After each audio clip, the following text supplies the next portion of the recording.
இயேசு கிறிஸ்துவின் இனிய நாமத்தில் உங்களுக்கு வாழ்த்துக்களை தெரிவித்துக்கொண்டு இந்த நாளும் வேதத்திலிருந்து ஒரு நல் வார்த்தை உங்களிடம் பகிர்ந்து கொண்டு உங்களை ஊக்கப்படுத்த வந்திருப்பது உங்கள் சகோதரர் மோகன் மோசஸ். இந்த நாள் நம்ம வேத பாடத்தின் கீழாக தியானிக்க போகிற தலைப்பு என்னன்னு கேட்டிங்கன்னா, வேதாகமம் சுட்டி காட்டுகிற அசுத்த ஆவிகள் என்று குறித்து நம்ம இன்னைக்கு தியானிக்க போகிறோம். என்னோடு கூட நீங்கள் வேதாகமத்தை எடுத்துக்கொள்ளுங்கள். வேதாகமம் இல்லாமல் இந்த காணொலியை நீங்கள் பார்க்க வேண்டாம். இது நிச்சயமாகவே உங்களுக்கு உபயோகமாக இருக்காது. வேதாகமத்தோடு பார்க்கும் பொழுது உங்களுக்கும் இது ரொம்ப புதுசாக தெரியும். ரெண்டாவது, மனதில் கண்டிப்பாக அது பதியும். ஆவியானவர் உங்களுக்கு உதவி செய்வார். சரிங்களா? சரி, முதலாவதாக நான் வாசிக்க போகிற வசனம் பாருங்க. 1 யோவான் 4வது அதிகாரம் 1வது வசனம் நான் உங்களுக்காக வாசிக்கிறேன். 1 யோவான் 4:1. பிரியமானவர்களே, உலகத்தில் அநேகம் கள்ள தீர்க்கதரிசிகள் தோன்றியிருப்பதினால் நீங்கள் எல்லா ஆவிகளையும் நம்பாமல் அந்த ஆவிகள் தேவனால் உண்டானவைகளோ என்று சோதித்தறியுங்கள் என்று ஒரு எச்சரிப்பை கொடுக்கறத நம்ம இங்கே பார்க்கலாம். அப்போது நம்ம மேலே விழுந்த ஒரு கடமை ஒன்று இருக்குது அப்படின்றத இந்த வசனத்தை நம்ம படிக்கும்போது தெரிந்து கொள்ளலாம். நாம் இந்த உலகத்தில் இருக்கிற எல்லா ஆவிகளையும் நம்பாதபடிக்கு எந்த ஆவி, எப்பேற்பட்ட ஆவி என்பதெல்லாம் நம்ம என்ன பண்ணணும்னு சொல்லுது வேதாகமும். சோதித்து அறிந்து நீங்கள் வாழுங்க அப்படின்னு தான் அர்த்தம். ஏன்னா நம்ம நல்லா வாழறதுக்காக தான் வேதாகமும் வழிவகுக்கிறது. ஆனால் அது ஒரு எச்சரிப்பை கொடுத்து ஒரு விஷயத்தை ரெகுலேட் பண்ணி அதுக்கு ஒரு ரூல் ஒன்று போடுறத பார்க்கலாம். அது என்னன்னா, எல்லா ஆவிகளையும் நீங்கள் நம்பக்கூடாது. எந்தெந்த ஆவிகள் இருக்கிறது, எந்தெந்த ஆவிகள் எதுக்க பின்புலமாக செயல்படுகிறது, இதெல்லாம் நீங்கள் தெரிஞ்சுக்கிட்டு நீங்கள் வாழணும் அப்படின்றது ஒரு கட்டாயம். இன்றைக்கி நம்ம அதை கட்டாயமாக தெரிஞ்சு வைத்துக்கொள்ள வேண்டும். ஒரு கிறிஸ்துவர்களாக, ஆவிக்குரிய கிறிஸ்துவர்களாக சில விஷயத்தெல்லாம் நம்ம தெரிந்து வைத்து கொள்ளணும். நான் வேதாகமத்தில் இருக்கிற சுட்டி காட்டியிருக்கிற ஒரு 15 அசுத்த ஆவிகளை குறித்து நாம் இன்றைக்கி பார்க்க போகிறோம். ஆதியாகமத்திலிருந்து வெளிப்படுத்தல் விசேஷம் வரைக்கும். சரி, முதலாவதாக நான் சுட்டி காட்ட போகிற ஆவி பொய்யின் ஆவி. 2 நாளாகமம் 18வது அதிகாரம் 20லேருந்து 21. அப்பொழுது ஒரு ஆவி புறப்பட்டு வந்து கர்த்தருக்கு முன்பாக நின்று, நான் அவனுக்கு போதனை செய்வேன் என்றது. எதனால் என்று கர்த்தர் கேட்டார். அப்பொழுது அது, நான் போய் அவனுடைய தீர்க்கதரிசிகள் எல்லாரின் வாயிலும் பொய்யின் ஆவியாய் இருப்பேன் என்றது. அதற்கு அவர், நீ அவனுக்கு போதனை செய்து அப்படி நடக்க பண்ணுவாய், போய் அப்படியே செய் என்று சொல்லுகிறதாக ஒரு வசனம் வரும். இதுக்கு ஒரு பின்புலமாக நீங்கள் அந்த ஸ்டோரி படித்தா அது என்னன்னு தெரியும். சரி, ஆனால் இங்கே வேதாகமம் குறிப்பிடுகிற அந்த பொய்யின் ஆவியை பற்றி நம்ம இன்றைக்கி பார்க்கலாம். பாருங்களேன், பொய்யின் ஆவி தான் பார்த்தீங்கன்னா இன்றைக்கி நிறைய தீர்க்கதரிசிகளோட வாயை ஆட்கொண்டு இருக்கிறதுங்க. இப்போ யோசிச்சு பாருங்கள், அள்ளி தெளிப்பாங்க பொய்யை. இதுதான் நடக்கும், அதுதான் நடக்கும், இப்படி தான் போகும், அப்படி தான் போகும்னு சொல்லி மனுஷனுடைய எண்ணத்திற்கு ஏற்றது போல பொய் சொல்லி திரிகிறவர்கள் இருக்கிறாங்க. ஓகேங்களா? அதே மாதிரி சத்தியத்துக்கு புறம்பாக பேசுவாங்க. பொய் தான், அதனால் ஒன்றும் இல்லைன்னு சொல்லுவாங்க. இதெல்லாம் பொய்யின் ஆவி ஏவி ஏவி அவங்கள யூஸ் பண்ணுகிறத நம்ம பார்க்கலாம். அப்போது பொய்யின் ஆவி ஒரு அசுத்த ஆவி. அந்த அசுத்த ஆவி யாரையும் ஆட்கொள்ளும். விசுவாசி, அவிஸ்வாசி, கிறிஸ்துவன், பிரமதத்தான் அப்படிலாம் ஒன்றும் கணக்கே கிடையாது. ஆவிக்குரிய மண்டலத்தில் எல்லாரும் ஒன்று தான். அப்போது இந்த உலகத்தில் பொய்யின் ஆவி ஒன்று செயல்படுகிறது. நம்மளோட ரிலேட்டிவாக இருப்பாங்க, போதகராக இருப்பாங்க, யார் வேணால் இருப்பாங்க. இந்த பொய்யின் ஆவி யாரை வேணால் ஆட்கொள்ளலாம். ஆட்கொண்டு அவங்க வாயால் சொல்லும் போது அது நமக்கு ஒரு பெரிய ஆசீர்வாதமாக கூட தெரியலாம். ஆனால் அது பொய்யின் ஆவியோட செயலாக இருக்கலாம். எல்லா தீர்க்கதரிசனையும் அப்படின்னு சொல்லலை, ஆனால் இந்த ஆவிகளும் செயல்படுகிறது. 1. 2வது, பொல்லாத ஆவி. லூக்கா 7வது அதிகாரம் 21வது வசனம். அந்த சமயத்திலே நோய்களையும் கொடிய வியாதிகளையும் பொல்லாத ஆவிகளையும் கொண்டிருந்த அநேகரை அவர் குணமாக்கி அநேக குருடருக்கு பார்வையளித்தார். இங்கே இயேசு குணமாக்குனதில் ஒரு பொல்லாத ஆவிகளையும் கொண்டிருந்த அநேகரையும் குணமாக்கினார்னு இருக்கு. இந்த பொல்லாத ஆவி செயல்படுகிறது எப்படி பார்த்தீங்கன்னா, தன்னைத்தானே வருத்தி கொள்ளும், அடித்து கொள்ளும், கிழித்து கொள்ளும், தன்னுடைய தேகத்தை குத்தி கொள்ளும், தன்னை ஒரு கில்ட் ஃபீலிங்கில் கொண்டு போயிடும். இது மூர்க்கம் கொண்டு என்ன வேணால் செய்யும். தற்கொலைக்கு தூண்டும். இந்த பொய்யின் ஆவி, அந்த பொல்லாத ஆவி என்ன ஒரு பெரிய காரியத்தை கூட செய்யும். இது இந்த அளவுலையும் மனிதர்களை ஆட்கொண்டிருக்கிறது. இப்போ நாம் பல பேர்கிட்ட இந்த மாதிரியான விஷயங்களை பார்க்க முடியும். தன்னைத்தானே சைக்கோத்தனமாக அவங்களே தண்டனை கொடுத்துக்குவாங்க, அவங்களே நியாயம் தீர்த்து கொள்ளுவாங்க. இதெல்லாம் பார்த்திங்கன்னா ஒரு விதமான பொல்லாத ஆவி. எப்படியாவது தூண்டி தூண்டி தூண்டி அவர்களுக்கு தற்கொலைக்கு கொண்டு போகும். இதெல்லாம் பொல்லாத ஆவி. சரி, இப்போ மூன்றாவதாக நான் சொல்ல போகிற ஆவி பாருங்கள், சுட்டி காட்ட போகிற ஆவி அற்புதங்களை செய்கிற பிசாசுகளின் ஆவி. மூன்றாவது வெளிப்படுத்தல் விசேஷம் 16வது அதிகாரம் 13-14. அப்பொழுது வலுசர்பத்தின் வாயிலும் மிருகத்தின் வாயிலும் கள்ள தீர்க்கதரிசியின் வாயிலும் இருந்து தவளைகளுக்கு ஒப்பான 3 அசுத்தாவிகள் புறப்பட்டு வர கண்டேன். அவைகள் அற்புதங்களை செய்கிற பிசாசுகளின் ஆவிகள். 3 அசுத்தாவிகள் புறப்பட்டு வருகிறதை யோவான் காண்கிறத பார்க்கலாம். அதே நேரத்தில் அவைகள் அற்புதங்களை செய்கிற பிசாசின் ஆவிகள் என்று எழுதப்பட்டிருக்கிறது. இன்றைக்கும் அநேக அற்புத அடையாளங்கள் செய்கிறது பிசாசின் ஆவிகள் என்பது உங்களுக்கு தெரியுமா? ஏன்னா எல்லா அற்புதங்களையும் பிசாசின் ஆவிகள் செய்யுதுன்னு சொல்லலை. அநேக அற்புதங்களை இயேசுனுடைய ஆவியானவர் செய்கிறதும் உண்டு. ஆனாலும் அநேக அற்புதங்கள் அடையாளங்கள் நடக்கிறதற்கு காரணமாக பின்புலமாக இருப்பது இந்த அற்புதங்களை செய்கிற பிசாசின் ஆவிகள் தான். குறிப்பாக ஆப்பிரிக்கா கண்டம் எடுத்துக்கிட்டிங்கன்னா அடிமட்ட ரேஞ்சுக்கு போயிடுச்சு. அடித்து தள்ளுறானுங்க இந்த ஆவியை வைத்து கொண்டு தான். என்னென்ன அற்புதம், சொல்லி மாள முடியாத அற்புதம், கன்றாவியான அற்புதம் எல்லாம் நடக்கிறது. இது எல்லாத்துக்கும் காரணம் பார்த்தீங்கன்னா யூடியூப்பில் அவ்வளோ அற்புதம் நடக்குது ஆப்பிரிக்கா கண்டத்தை பற்றி. ஸோ இதெல்லாம் பின்புலமாக இருந்து செயல்படுகிறது இந்த அற்புதங்களை செய்கிற பிசாசின் ஆவிகள். ஏன்னா இன்றைக்கி கூட நம்ம சபைகளிலும் மற்ற இடங்களிலும் ஒரு அற்புதம் நம்ம வாழ்க்கையிலே நடக்குது அப்படின்னா கூட அந்த அற்புதம் தேவனை மகிமைப்படுத்துகிறதாக இருக்கணும். அது இயேசுவின் இடத்துல கிட்டி சேர்க்கிற ஒரு அற்புதமாக அடையாளமாக இருக்க வேண்டும். ஒரு கூட்டம் கூடுவதற்காகவோ ஒரு முதலாளியை பெரும் முதலாளி ஆக்குவதற்காகவோ அற்புத அடையாளங்கள் செய்து காட்டக்கூடாது. நான் முதலாளின்னு சொல்கிறது, பலர் இன்றைக்கி பிரசங்க பீடத்தை வேறமாக பயன்படுத்துகிறாங்க. சர்ச்சஸை கம்பெனியாக தான் வச்சு நடத்துகிறாங்க. அப்போ அந்த கம்பெனிக்கு முதலாளிகள் தான் தேவை, பாஸ்டர் தேவையில்லை. இன்றைக்கி அநேக இடங்களில் பார்த்திங்கன்னா பெரிய பெரிய பெரிய ஜாம்பவான்களாக தன்னை காட்டிக்கொள்ளுகிறவர்கள் எல்லாம் கம்பெனி தான் வச்சு நடத்துகிறாங்க. அவர்களுக்கு பின்புலமாக இருக்கிறது இந்த அற்புதங்களை செய்கிற அசுத்த ஆவிகள். இதை பார்த்துட்டு மக்கள் திரளாக ஓடி போகிறாங்க. அந்த தீர்க்க தரிசனத்தில் அது நடக்கும் இது நடக்கும்னு சொல்லி அங்கே பின்புலமாக நடக்கிறது எந்த ஆவிங்க? அற்புதங்களை செய்கிற பிசாசின் ஆவிகள். இப்போ இதுவரைக்கும் நம்ம 3 பார்த்துருக்கோம். 4வதாக கனநித்திரையின் ஆவி. ஏசாயா 29:10 வாசித்தாலும் ரோமர் 11வது அதிகாரம் 8வது வசனத்தை வாசித்து நீங்கள் பார்த்தீங்கன்னாலும் இந்த கனநித்திரையின் ஆவி வருகிறதை நீங்கள் பார்க்கலாம். இந்த கனநித்திரை ஆவியை நீங்கள் எங்கேயும் பார்க்க வேணாங்க, நம்ம விசுவாச கூட்டத்தில் அசால்ட்டாக பார்க்கலாம். வீட்டில் எவ்வளோ படுத்து நம்ம தூங்கினாலும் தூக்கம் வராது. ஆனால் பைபிளை எடுத்தால் போதும், நல்லா தூக்கம் வரும். ஆமாம், அடுத்தபடியாக பாருங்கள், வீட்டில் எவ்வளோதான் நம்ம அழுத்து செலுத்து வந்தால் கூட ஒரு அரை மணி நேரம் தூங்கும், உடனே எழுந்திரிச்சிருவோம். ஆனால் வரும் பாருங்கள் ஒரு தூக்கம் சபைகளில், அப்படி ஒரு தூக்கம் வரும். அப்போது எதுக்கு? இந்த ஜனங்கள் விடுதலை பெற்றக்கூடாது, இந்த ஜனங்கள் தெளிவடைந்து கூடாது அப்படின்றதுக்காக இந்த கனநித்திரையின் ஆவிகள் இந்த ஆவிக்குரிய உலகத்தில் இருக்கிறத நம்ம நம்மளை யூஸ் பண்ணிக்கிறத நம்ம பார்க்க முடியும். ஏன்னா வேதம் கூட என்ன சொல்லுது? விழித்திருந்து ஜெபம் பண்ணுங்கள்னு சொல்லுது. விழித்திருந்து இவன் ஜெபம் பண்ணிட்டா என்ன ஆகிடும்? பெரிய மாற்றங்கள் நடக்கும். இவன் விழித்திருந்தால் தானே, இவனை மட்டையாக தூங்க வச்சுட்டா. அதனால் இந்த கனநித்திரையின் ஆவிகள், இந்த பொல்லாத அசுத்த ஆவிகள் செயல்படுகிறத நம்ம பார்க்கலாம். சத்தியத்தை கேட்கும் போது நல்லா தூக்கம் வரும், கொட்டாவியாக வரும். இந்த கனநித்திரையின் ஆவி செயல்படுகிறத நம்ம பார்க்க முடியும். சரி, அடுத்ததாக 5 எரிச்சலின் ஆவி. என்னாகம புஸ்தகம் 5வது அதிகாரம் 14வது வசனத்தை வாசித்து பார்த்தீங்கன்னா எரிச்சலின் ஆவி அவன் மேல் வந்து அப்படின்னு வர வார்த்தையை பார்க்கலாம். அப்போ இந்த எரிச்சலின் ஆவியை பற்றி உங்களுக்கு நல்லா தெரியும். பாருங்கள், பெரிய சாந்த சொரூபியாக தன்னை காட்டிக்குவாங்க விசுவாச கூட்டத்தில். ஆனால் எரிச்சல் எரிச்சல் எரிச்சல் இருந்துக்கிட்டே இருக்கும். ஒரு விசுவாசி ஒரு வசனத்தை கடகடன்னு சொல்லிட்டா ஒரு எரிச்சல் வந்துடும். தன்னை விட ஒரு 5 நிமிஷம் அதிகமாக ப்ரேயர் பண்ணிட்டா ஒரு எரிச்சல் வந்துடும்.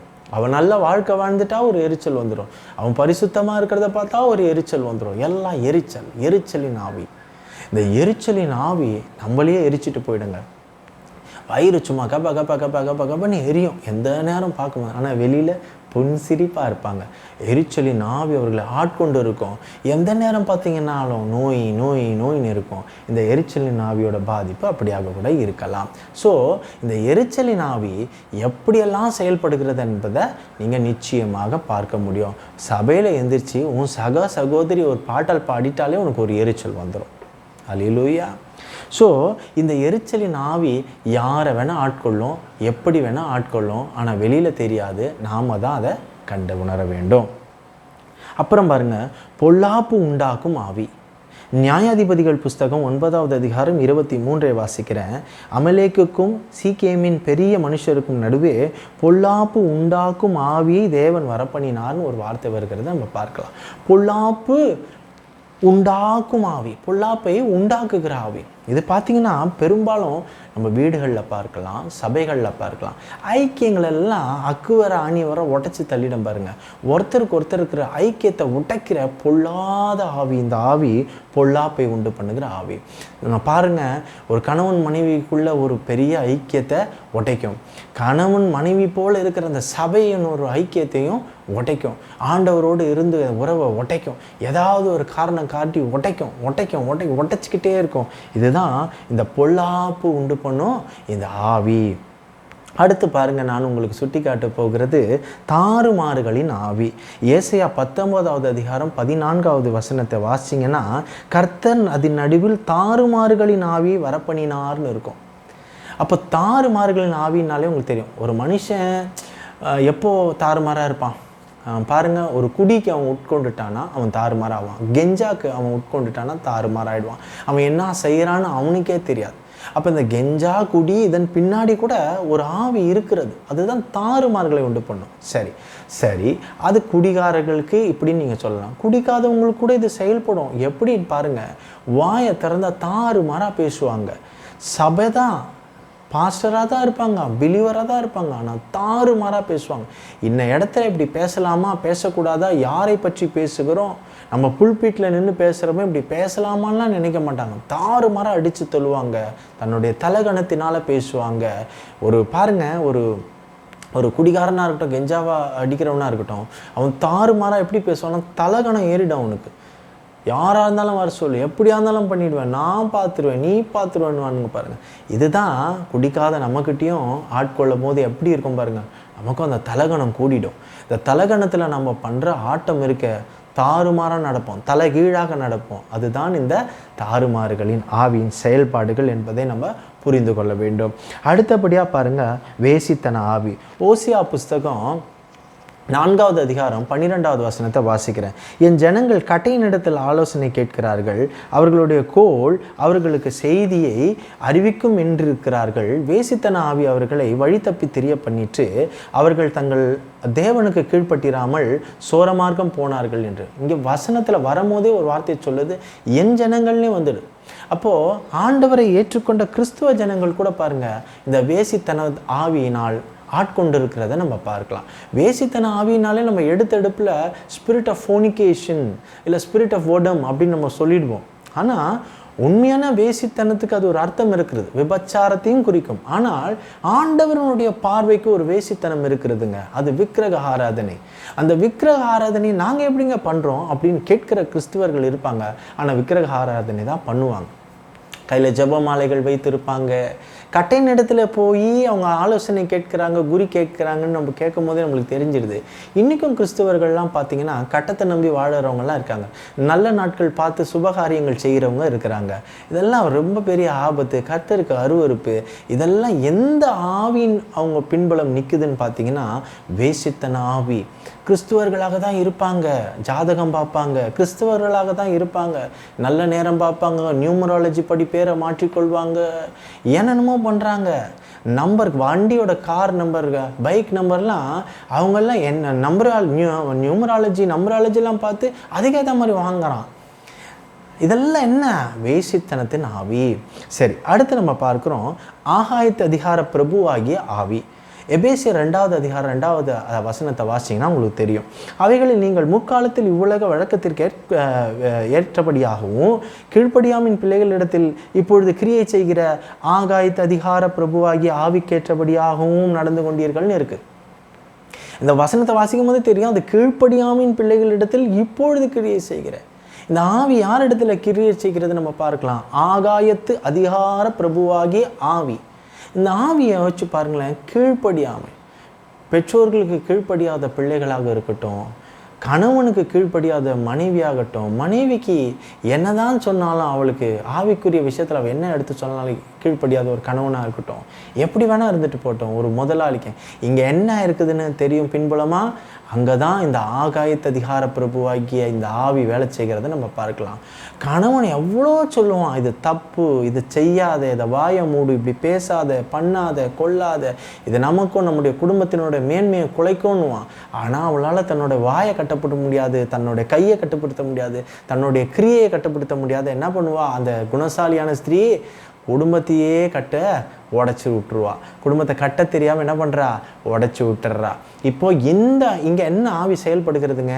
ஆகாயத்து அதிகாரிய பிரபுவாகி இந்த ஆவி செயல்படு. கீழ்ப்படிய மாட்டாங்க. கர்த்தருக்கு கீழ்ப்படிய சொன்னால் கீழ்ப்படிய மாட்டாங்க. எங்கெங்கெல்லாம் கீழ்ப்படியாமல் இருக்கிறதோ அங்கெல்லாம் இந்த ஆவி செயல்படுகிறத நம்ம பார்க்கலாம். வானமண்டலங்களிலே உள்ள பொல்லாத ஆவி. எபேசியர் 6வது அதிகாரம் 12வது வசனம். ஏனெனில் மாம்சத்தோடும் இரத்தத்தோடும் மாத்திரமல்ல, துரைத்தனங்களோடும் அதிகாரங்களோடும் பிரபஞ்சத்தின் அந்தகார லோகாதிபதிகளோடும் வானமண்டலங்களில் உள்ள பொல்லாத ஆவிகளின் சேனைகளோடும் நமக்கு போராட்டம் உண்டு. மனுஷனோட மனுஷன் மாம்சமோ ரத்தத்தினால மாத்திரம் நம்மளுக்கு எந்த டைமும் போராட்டம் இல்லை. மனுஷிக ரூபம் இல்லாத வானமண்டலங்களில் இருக்கிற பொல்லாத சேனைகள் என்று சொல்லப்பட்டிருக்குது. பிரின்சிபாலிட்டிஸ், துரைத்தனங்கள்னு சொல்லப்படும். அந்த மாதிரியான ஒரு ரேங்கிங் இருக்கிறது இந்த சேனைகளுக்கெல்லாம். எப்படின்னு பாருங்க, இப்போ நம்மளுடைய ஒரு விஷயம் கூட இருக்குது பாருங்களேன். இப்போ ஒரு ஆர்மின்னு எடுத்துக்கிட்டால், அந்த ஆர்மியில் இந்தியன் ஆர்மி எந்த ஆர்மி எடுத்துக்கிட்டாலும் சரி, கீழே இருந்து வரும் சோல்ஜர், அப்புறம் கொஞ்சம் மேலே, அப்புறம் லெஃப்டினன்ட், அப்புறம் அப்படி கொஞ்சம் ரேங்கிங் இருக்குது இல்லைங்களா. போலீஸ்ன்னு எடுத்துக்கிட்டால் கூட ஜென்ரலான ஒரு போலீஸ் கான்ஸ்டபிள், அப்புறம் மேலே இருக்கிற ஏட்டு, அதுக்கப்புறம் ஒரு எஸ்ஐ, அதுக்கப்புறம் ஒரு இன்ஸ்பெக்டர், அதுக்கப்புறம் ஏசி, டிசி, இப்படி ஒரு ரேங்கிங் இருக்கிறது. அதே போல் இந்த பொல்லாத அசுத்த ஆவிகளின் ஒரு சேனைகளின் கூட்டத்துக்கு கூட ரேங்கிங் இருக்குதுங்க. எல்லாம் ஒரே ரேங்கிங் கிடையாது, எல்லாத்துக்கும் ஒரு ரேங்கிங் இருக்கிறது. ஸோ வான மண்டலங்களில் உள்ள ஒரு பொல்லாத ஆவிகளின் சேனைகளோடு உங்களுக்கு போராட்டம் உண்டு. நல்லதை ஒன்றுமே உங்கள் வாழ்க்கையில் செய்ய விடாதபடிக்கு கர்த்தரோட ஆசீர்வாதம் பரத்திலிருந்து இறங்கி வரும்போது அதை தடுக்கிறதுக்கு என்ன விதெல்லாம் செய்யலான்னு சொல்லி இந்த பொல்லாத ஆவிகள் நம்மோடு கூட போராடுகிறத நம்ம பார்க்க முடியும். உழண்டு கொண்டு இருக்கிற அந்த பாவ வாழ்க்கையிலேயே உழண்டு கொண்டே இருக்க செய்யும். இப்போது பார்த்தீங்கன்னா, இந்த பொல்லாத ஆவிகள் தான் என்ன பண்ணுவோம், டக்குன்னு நம்மளுக்கு ஒரு சபலத்தை கொண்டு வரும். டக்குன்னு நம்மளுக்கு ஒரு செய்யக்கூடாத ஒரு காரியத்தை செய்யறதுக்கு தூண்டும். இச்சைகளை தூண்டக்கூடியது. என்னடா நம்ம நல்லதானே வந்தோம், எந்த இடத்துக்கு வந்தோன்னு ஒரு இச்சை தூண்டப்படுகிறதே என்று சொல்ல போது நம்ம உடனே அந்த மனுஷால பார்ப்போம், அந்த மனுஷி தான் என்னை கவரை பார்க்குறா. அப்படி இல்லை, அவைகளுக்கு பின்னாடி இருக்கிற அந்த பொல்லாத ஆவிகள். அல்லேலூயா. சரி, அடுத்து நம்ம பார்க்க போகிறது வஞ்சிக்கிற ஆவி. 1 தீமோத்தேயு 4வது அதிகாரம் 1வது வசனம். ஆகிலும் ஆவியானவர் வெளிப்படையாய் சொல்லுகிறபடி பிற்காலங்களிலே மனசாட்சியில் சூடுண்ட பொய்யருடைய மாயத்தினாலே சிலர் வஞ்சிக்கிற ஆவிகளுக்கும் பிசாசுகளின் உபதேசங்களுக்கும் செவி கொடுத்து விசுவாசத்தை விட்டு விலகி போனார்கள்னு படிக்கும் போதே நம்மளுக்கு தெரிஞ்சிடும், இதெல்லாம் எங்கேயும் நம்ம தேட தேவையில்லை. பிரசங்கிமார்களிடத்தில் அதிகமாக செயல்படும், போதகர்களிடத்தில் அதிகமாக செயல்படும், என்ன மாதிரி வேத பாடம் எடுக்கிறேன்னு சொல்லி சொல்கிறவங்ககிட்ட அதிகமாக செயல்படலாம். இப்படின்றத தான் நம்ம இங்கே புரிஞ்சு கொள்ளணும். அப்போது இந்த ஆவி யாரை வஞ்சிக்கிறது பாருங்க, இந்த போதகர்கள், இந்த மாதிரி வேத பாடம் எடுக்கிறவர்கள், இந்த மாதிரியான பிரசங்கிமார்கள் மூலமாகத்தான் கொத்து கொத்தாக ஆலயங்களிலும் சபைகளிலும் உள்ள ஆத்துமாக்களை இது வஞ்சிக்க முடியும். இதெல்லாம் ஒன்றும் தப்பு இல்லை, அதெல்லாம் ஒன்றும் தப்பு இல்லை, கிருபை கிருபை கிருபை என்று சொல்லி மேலான கிருபையை ஊற்றி ஊற்றி ஊற்றி உழன்று கொண்டிருக்கிற அந்த பாவ வாழ்க்கையிலே நீ உழன்று கொண்டு இரு, இதமாயிரு, உனக்கு என்ன பிடிக்குமோ அந்தபடியான ஆசீர்வாதமான வசனங்களை பேசுறது, உன் நிலை தெரிந்து அதுக்கு ஏற்ற மாதிரி பேசுகிறது, இது எல்லாம் பார்த்துக்கங்க. வஞ்சிக்கிற ஆவி கடைசி காலத்தை பற்றி ஒரு மக்களுக்கு ஒரு விழிப்புணர்வு கூட ஏற்படுத்தாத அந்த அந்த அந்த நாட்களில் எப்படி ஆசீர்வாதங்களை பற்றி பேசினா அதே பேச்சையே கொண்டு பேசுகிற பிரசங்கிமார்களும் இருக்கிறார்கள். நான் எல்லாரையும் சொல்லவில்லை. இந்த வஞ்சிக்கிற ஆவி அவர்களை ஆட்கொள்ள அதிக வாய்ப்பு இருக்கிறது என்பதை நம்ம சொல்ல முடியும். இது அங்கே தான் செயல்படணும் இல்லை, சக விசுவாசிகளிடத்துலையும் வஞ்சிக்க முடியும். ஏன்னா சிலருக்கு பைபிள் தெரியாது, சிலர் பைபிள் வாசிச்சிருப்பாங்க. தனக்கு தெரிந்த 2-3 வசனத்தை சொருகக்கூடாத வேறு இடத்துல ஒன்று சொருகி அந்த விசுவாசியை விழ செய்யலாம். ஓகேங்களா? சரி, அடுத்து சுயமான ஆவி. எசேக்கியேல் புஸ்தகம் 13வது அதிகாரம் 3வது வசனத்தை வாசிக்கிறேன். கர்த்தராகி ஆண்டவர் உரைக்கிறதாவது, தாங்கள் ஒன்றும் தரிசியாதிருந்தும் தங்களுடைய ஆவியின் ஏவுதலை பின்பற்றுகிற மதிகட்ட தீர்க்கதரிசிகளுக்கு ஐயோ. இன்றைக்கு கூட சும்மா நேற்று தான் கிறிஸ்துவத்துக்கு வந்திருப்பாங்க, அவங்களுக்கு எல்லாம் தெரிந்த மாதிரி நடந்துக்குவாங்க. அப்புறம் தன்னை ஒரு தீர்க்கதரிசியை போலவே அவங்க தீர்க்கதரிசனம் சொல்ல ஆரம்பிச்சிருவாங்க. எனக்கு படுது. இப்போது யூஸ்வலாக பாருங்கள், இது உங்களுக்கு ஈஸியாக புரிய வைக்கணும்னா, சுயமான ஆவின் தான் இதில் இருக்குது. தனக்கு என்ன ஏவுதல் தோன்றுகிறதோ, நாம் கூட பாருங்கள் பல பேர்கிட்ட எனக்கு என்னமோ மனசில் படுது, இதுதான் நடக்கணும், பல வாட்டி அது நடக்காது. அப்போது நமக்கு சுயமான ஆவி ஏவுதல் பண்ணி இதை என்ன சொல்லுது, குறிச்சொல்ல சொல்லுகிறத நம்ம பார்க்கலாம். அது என்னைக்காவது ஒரு நாள் பழனருவி பாலில் விழுந்த மாதிரி எதனா ஒன்று ஆச்சுன்னா தன்னைத்தானே நம்மளே என்ன பண்ணிக்கிறோம், தீர்க்கதரிசி என்று ஏற்றுக்கொள்ளுகிறோம். அவர் கரெக்டாக சொல்லுவார், இவர் அவர் கரெக்டாக வந்துடும். 1-2 வாட்டி கரெக்டாக இருந்திருக்கோம். அது சுய ஆவி தான். காயின் எப்படி ஒரு கேரம் போர்டில் இந்த ஸ்ட்ரைக்கரை கொண்டு அடித்தா இது கரெக்டாக இப்படி போய் பாக்கெட்டில் விழுன்னு சொல்கிறது என்னங்க? அது நம்மளுடைய ஏவுதல், அது அந்த ஞானம். அதன்படின்னு சொல்கிறது என்னங்க? அது தேவ ஆவி இல்லை, சுயமான ஆவி செயல்படும். அதை நம்ம புரிந்து கொள்ள முடியும். குறி சொல்லுகிற ஆவி. அடுத்து பாருங்கள், அப்போஸ்தலர் 16:16 வாசிக்கும் போது அங்கே ஒரு குறி சொல்லுகிற ஒரு பெண்மணியை அது எப்படி ஆட்கொண்டிருந்தது நம்ம வசனத்தை நீங்கள் வாசிங்கன்னா தெரியும். ஸோ 16:16 நீங்கள் வாசிங்க. நாங்கள் ஜெபம் பண்ணுகிற இடத்துக்கு போகையில் குறி சொல்ல ஏவுகிற ஆவியை கொண்டிருந்து குறி சொல்லுகிறதுனால் தங்கள் எஜமானங்களுக்கு மிகுந்த ஆதாயத்தை உண்டாக்கின ஒரு பெண் எங்களுக்கு எதிர்பட்டாள். இப்போ ஆதாயம் உண்டு பண்ணிக்கிறேன். நான் ஆல்ரெடி சொன்னேன், ஒரு பல இடங்களில் பார்த்தீங்கன்னா சபைகளோ கூட்டு ஜபங்களோ எங்கே இருந்தாலும் சரி, இந்த குறி சொல்லுகிற ஆவி பலரையே அப்படி ஆட்கொண்டு இருக்கிறத நம்ம பார்க்க முடியும். நம்ம நிறைய இடத்துல போய் வீட்டு ஜபங்கள் இதுக்கெல்லாம் கூட நாங்கள் போகும்போது தேவ கிருபையினால் பரிசுத்த ஆவியான ஜெபித்து கொண்டு இருக்கும் போதே சில இடங்களில் சுட்டி காட்டிடுவார். இது குறி சொல்லுகிற ஆவி, இது என்ன வேணால் சொல்லிட்டு போகுது, அதை நீ ஒன்றுமே இது பண்ணாத அப்படின்னு சொல்லுவாங்க. சில இடத்துல நீ ஜெபம் பண்ணாத, அது ஜெபம் பண்ணவும் விடாத, இப்படிலாம் சொல்கிற வாய்ப்புகளெல்லாம் இருக்கிறது. இப்போது இந்த ஆவி பெரும்பாலும் எல்லா வாயிலையும் பிடிச்சிரும், அது அடித்து தள்ளும். பெரும்பாலும் பார்த்தீங்கன்னா ஹிந்துலேருந்து கன்வெர்ட் ஆகி வராங்க பாருங்கள், இவங்களுடைய சாமர்த்தியத்தில் இவங்க பேசுகிற பல விஷயங்கள் இந்த குறி சொல்லுகிற ஆவியின் பின்பலத்தினால்தான்.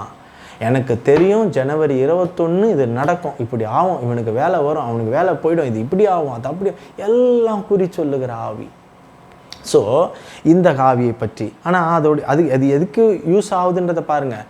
ஆதாயம் ஏற்படுத்தி கொள்ள இன்றைக்கி கூட தன்னுடைய பாக்கெட்டில் பணத்தை பார்க்கணுன்றதுக்காகவே பல பேர் கிறிஸ்துவத்தில் தீர்க்கதரிசிகள் என்று அப்படியே ஒரு ஓநாயை போல தான் அலைந்துக்கிட்டு இருக்கிறாங்க. அது பல மக்களுக்கு தெரியாது. வெள்ளையும் பார்த்தோன்னே ஆண்டவரோட வார்த்தையை குறித்து இதை சொல்லுகிறார் அதை சொல்லுகிறார்னோடனே பயந்துருவாங்க ஜனங்க. எல்லார்கிட்டையும் நம்ம போயிட்டு உட்காந்துட முடியாது இல்லைங்களா? அதை ஆட்கொள்ளுகிற ஆவி அப்பேற்பட்ட ஆவி. பலவீனப்படுத்தும் ஆவி. லூக்கா 13:11 வாசிக்கிறேன் பாருங்க. அப்பொழுது 18 வருஷமாய் பலவீனப்படுத்தும் ஆவியை கொண்ட ஒரு ஸ்திரீ அங்கே இருந்தால், அவள் எவ்வளவும் நிமிரக்கூடாத குனி இருந்தாள். 18 வருஷமா ஒரு அம்மா நிமிரக்கூடாதபடிக்கு இருக்கிறாங்க. அதை ஒரு பலவீனப்படுத்தும் ஆவிதான் ஆட்கொண்டு இருக்கிறதுன்னு இயேசு அடையாளப்படுத்தி காட்டுறதை நம்ம படிக்கும்போது புரிஞ்சுக்கலாம். அப்போது எல்லா நோய்களுக்கும், எல்லா டிசீஸ்க்கும், எல்லா வியாதிகளுக்கும், எல்லா பலவீனங்களுக்கும் காரணம் பிசாசானவனும் இருளுடைய ராஜ்யம்தான். அல்லேலூயா. அதில் எல்லாரும் எந்த மாற்றமும் கிடையாதுங்க. நன்மையானவர்கள் யாவும் ஜோதிகளின் பிதாவினிடத்திலிருந்து இறங்கி வரும். இவன் அழிப்பதற்கும் நாசப்படுத்துவதற்கும் திருடுவதற்கும் வந்தான், ஆனால் அவள் நித்திய ஜீவனை கொடுக்க வந்தார். ஒரு நாளும் தீங்கு செய்ய நினையார். அதே போல் பார்த்தீங்கன்னா இருளுக்கும் வெளிச்சத்துக்கும் வித்தியாசம் நிறைய இருக்குதுங்க. சுத்தம் வேறு, பரிசுத்தம் வேறு, அசுத்தம் வேறு. இது அசுத்த ஆவி. பரிசுத்த ஆவியானவர் எங்கேயும் அங்கே விடுதலை உண்டு. இங்கே கட்ட வைக்கப்பட்டு இருக்கிறார். இங்கே கட்ட வைக்கப்பட்டிருக்கிற இந்த பலவீனப்படுத்தும் ஆவி ஒரு அசுத்த ஆவி. நிறைய வாட்டிங்க பாருங்க, நமக்கு ஏற்படுகிற எந்த பிரச்சனைக்காவது இருந்தீங்கன்னா டக்குன்னு சில விஷயங்கள் இயற்கைக்கு உட்பட்டதாக இருந்தால் போய் ஒரு பலவீனமாக இருந்து நீங்கள் ஹாஸ்பிட்டல் போனால் உடனே செட் ஆகிடும். இது இயற்கைக்கு உட்பட்ட ஒரு காரியங்கள் எதையாவது உங்கள் சரீரம் ஏற்றுக்கொள்ளும். உபாதைகள், வயிற்றில் ஏற்படுகிற உபாதைகளால் எதனா வரும் போகும், இல்லை ஆக்சிடென்ட்ஸ் இது மாதிரி ஏதாவது சின்ன ஸ்க்ராச்சஸ் எதனா ஏற்பட்டால் குணமாயிடும். ஆனாலும் சில விஷயங்கள் நீங்கள் எங்கெல்லாம் போய் ஸ்கேன் எடுத்தாலும், எங்கெல்லாம் போய் எக்ஸ்ரே எடுத்தாலும், எங்கெல்லாம் போய் என்னெல்லாம் பண்ணாலும், வெவ்வேறு விதமான ஆஸ்பத்திரிகள் டாக்டர்ஸ்லாம் பார்த்தாலும் சிலது க்யூர் ஆகாது, குணமாகாது. இவைகள் எல்லாம் பலவீனப்படுத்துகிற ஆவிகள். அந்த ஆவிகளுக்கும் நிறைய ரேங்கிங்ஸுக்கு நிறைய விஷயங்கள் இருக்குது. சிலது செய்வினைகள், மந்திரங்கள், கட்டுகள் மூலமாக பலவீனப்படுத்தும். சிலது ஏவல்கள் மூலமாக பலவீனப்படுத்தும். சிலது ஆவிக்குரிய மண்டலங்களிலே உங்கள் வளர்ச்சி, நிறைய விஷயங்கள் இருக்குது. நம்ம டீப்பாக பேச போனால் நம்ம டீப்பாக பேசிக்கிட்டே போகணும். ஸோ ஆனால் இங்கே ஒரு ஆவியை நம்ம சுட்டி காட்டுறது எதுக்குங்க? பலவீனப்படுத்தும் ஆவி. 18 வருஷமாக அவள் கூனியாக இருக்கிறாள். அவள் பார்க்காத வைத்தியம் இருந்திருக்குமா, அவள் பார்க்க செலவழிக்காத இருந்திருக்குமா. ஆனால் எல்லளவும் நிமிரக்கூடாதவளை கட்டுகள் உடைக்கப்பட்டு அந்த ஸ்திரியை நிமிரச் செய்தது பரிசுத்தமுள்ள ஆவி. அல்லேலூயா. அடுத்து பாருங்க, உலகத்தின் ஆவி. இதை நான் கடைசியாக சொல்லி முடிக்கிறேன். 1 கொரிந்தியர் 2:12 வாசிச்சிங்கன்னா உங்களுக்கு தெரியும். நாங்களோ உலகத்தின் ஆவியை பெறாமல் தேவனால் எங்களுக்கு அருளப்பட்டவர்களை அறியும்படிக்கு தேவனிடத்திலிருந்து புறப்படுகிற ஆவியை பெற்றிருக்கிறோம். இந்த உலகத்தின் ஆவி பாருங்கள், உலகத்தில் இருக்கிற எல்லா நியூஸையும் நம்மக்கிட்ட கொண்டு வந்து சேர்த்துறோம். அங்கே இது நடந்தது, இங்கே அது நடந்தது, இங்கே இப்படி நடந்தது, அப்படின்னு இதெல்லாம் நம்ம மனசில் ஏற்றிக்கிட்டு நாம் போய் இந்த நியூஸை வாசிக்கிறவர்களாக தான் இருப்போமே தவிர, ஆனால் இது என்னமோ நம்மளுடைய ஞானத்தில் வந்து கடவுளே வெளிப்படுத்தின மாதிரி நம்ம செய்வோம். இது உலகத்தின் ஆவி, ஓகேங்களா? ஆனால் இந்த உலகத்தின் ஆவியின் மூலமாக வஞ்சிக்கிறதும் இருக்கிறது. பெரும்பாலும் பாருங்களேன், இந்த டிவி பார்க்கறது மூலிமா, யூடியூப் பார்க்கறது மூலியமாகவே இந்த உலகத்தின் ஆவி நம்மளை ஆட்கொண்டுடும். அது ஒரு இச்சையை வேற ஏற்படுத்தும். அவங்கெல்லாம் இப்படி இருக்காங்களே, ஏன் இந்த கிறிஸ்டியன்லாம் அப்படி வாழறாங்களே, ஏன் இதெல்லாம் இப்படி செய்யலாமா, அதெல்லாம் இப்படி செய்யலாமே இல்லை மாதிரி இருக்கும். சிலது பாருங்க, இந்த ஆவிக்குரிய மண்டலத்தை வைத்து பயமுறுத்துகிற உலகத்தின் ஆவி கூட இருக்கும். குடுகுடுக்காரன் போல இப்போ அடிச்சு இது நடக்க போகுது, அடுத்து நடக்க போகுதுன்னு சொல்லி சொல்கிறவங்களும் உண்டு.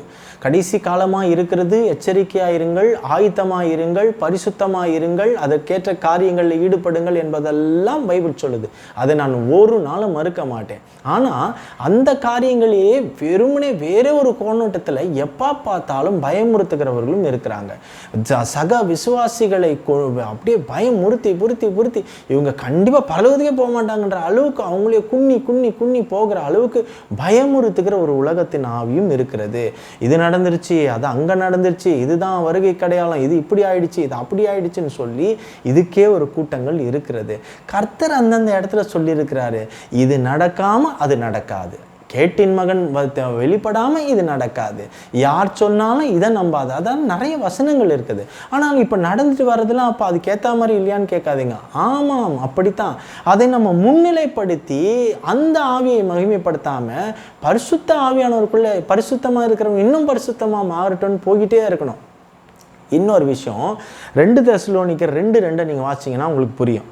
ஒரு ஆவியினாலாவது வார்த்தையினாலாவது எங்களிடத்தில் இருந்து வந்ததாய் தோன்றுகிற ஒரு நிருபத்தினாலாவது, ஒரு லெட்டர் மூலியமாக கூட கிறிஸ்துவனுடைய நாள் சமீபமாக இருக்கிறதாக சொல்லப்பட்டால் உடனே சஞ்சலப்படாமலும் கலங்காமலும் இருங்கள்.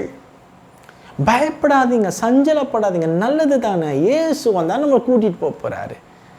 இயேசு வர்றதுக்கு ஏங்க பயப்படணும்? இயேசுவை ஏற்றுக்கொள்ளாதவனே பயமில்லாத வாழ்கிறான். நீ ஏன் பயப்படணும்? கலங்காதே, திகையாதே. தேவன் நம்முடைய தேவன். ஆண்டவர் இடத்துல நம்ம கிட்டி சேர்த்திருக்கிறார், பிதாவின் இடத்துல நம்ம கிட்டி சேர்த்திருக்கிறார். அதனால என்ன இங்கே சொல்லப்பட்டிருக்குது? சஞ்சலப்படாதீங்க, கவலைப்படாதீங்க, அவரை விட்டு நீங்கள் பிரியாதீங்க, அவரோடு கூட ஐக்கியமாக இருங்க. அது போதும். பரிசுத்தமுள்ள ஆவியானவர் இடத்துல மாத்திரம் நீங்கள் ஐக்கியமாக இருங்க. மேலே சொல்லப்பட்ட இந்த 15 ஆவிகளோடு நீங்கள் ஐக்கியமாக இருக்காதீங்க. எதுக்கும் நீங்கள் இடம் கொடுக்காதீங்க.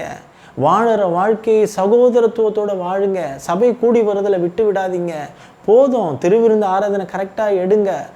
தசம பாகங்களில் கர்த்தர் உங்களுக்கு என்ன ஏவுகிற அந்தபடி செய்யுங்க, போங்க, சுவிசேஷம் சொல்லுங்க, சீக்கிரமாக எல்லாரையும் ஆத்தும ஆதாயம் பண்ணி என்ன பண்ணுங்க, சஞ்சலப்படாமலும் கலங்காமலும் இருங்கள்.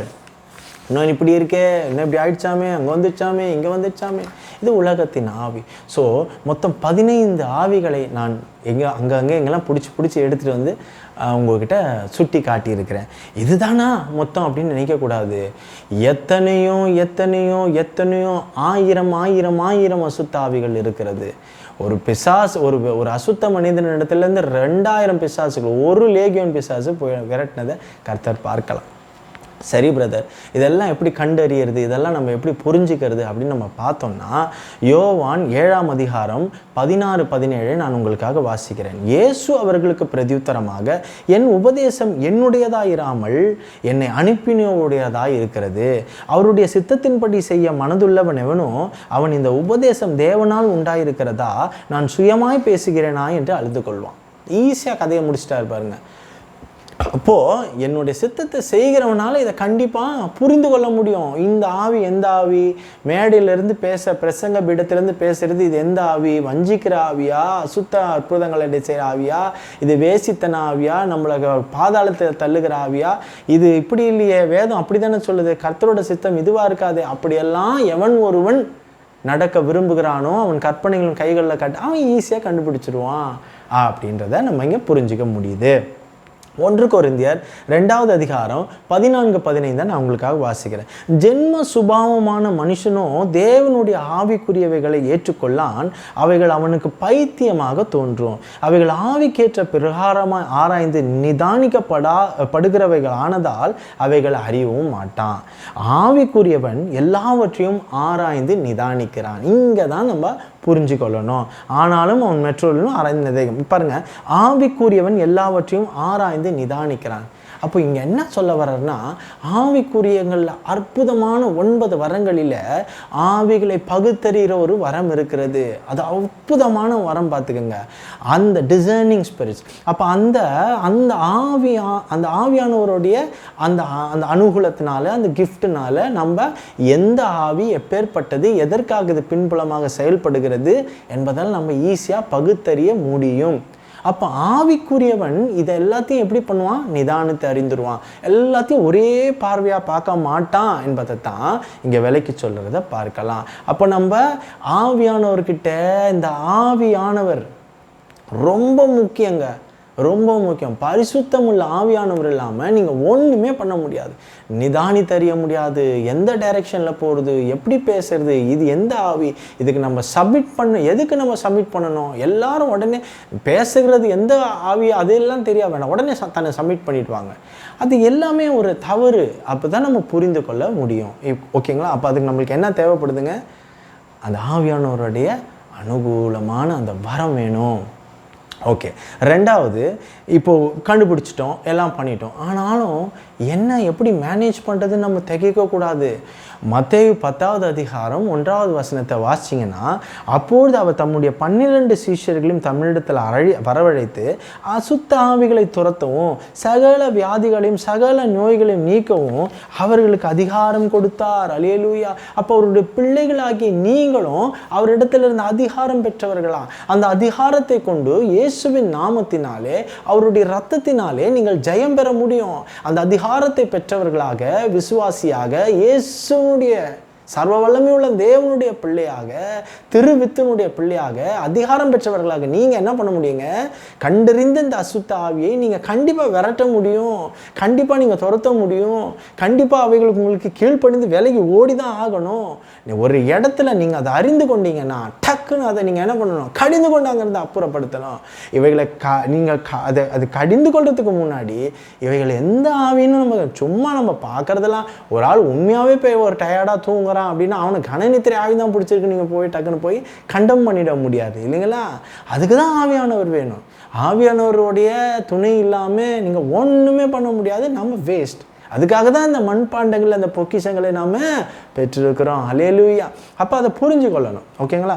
இப்போது உங்களுக்கு இந்த வேதம் சுட்டி காட்டிருக்கிற இந்த ஒரு 15 விதமான அசுத்த ஆவிகளை குறித்து நம்ம இன்றைக்கி தியானிச்சிருக்கிறோம்.